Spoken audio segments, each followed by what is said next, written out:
எல்லாரும் civics book எடுங்க. Last lesson என்ன? கவர்மெண்ட். கவர்மெண்ட். கவர்மெண்ட்னா என்ன? நமக்கு எதுக்கு கவர்மெண்ட் வேணும்? சொல்லுங்க பாப்போம்.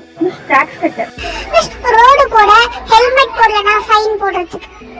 இப்போ இந்த டிராஃபிக் ரூல்ஸ் இருக்கு இல்லையா? Signals red, green, yellow. இந்த சிக்னல்ஸ்லாம் இல்லைன்னா என்ன ஆகும்? கரெக்ட், ஆக்சிடென்ட்ஸ் ஆகுமா?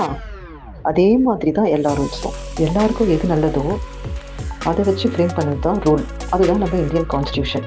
அதன்படி நம்மளை வழிநடத்தி கொண்டு போகிறது தான் கவர்மெண்ட்டு. இதில் கவர்மெண்ட் ஹெட்ஸை நம்ம எலெக்ஷனில் 5 வருஷத்துக்கு ஒரு தடவை சூஸ் பண்ணி செலக்ட் பண்ணுறோம். ஆமா, நான் பார்த்திருக்கேன். கவர்மெண்ட் ஃபார்ம் பண்ண நம்ம பிளட்ஜ் சொல்ற மாதிரி திருப்பி சொல்லுவாங்களே.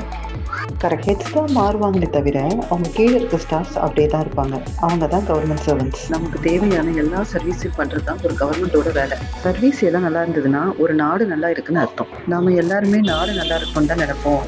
ஆனால் அதுக்குண்டான வேலையை செய்யறதுக்கு நமக்கு ஆப்பர்ச்சுனிட்டி கிடைக்காது.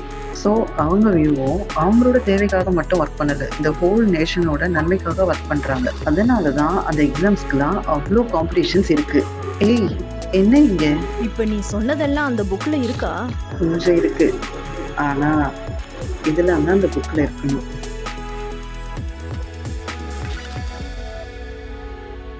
என்ன ஆஷா, உடம்பு சரியில்லையா என்ன? டல்லா இருக்கேன். அவ உடம்பு சரியில்லாம இருக்கிறதுக்கெல்லாம் இப்படி இருக்க மாட்டாளே. ஏய், என்ன நடந்துச்சு? உண்மையை சொல்லு. ப்ராஜெக்ட் போஸ்ட்பாண்ட் ஆயிடுச்சுப்பா. இந்த வாரமே ஸ்டார்ட் பண்ண வேண்டியது.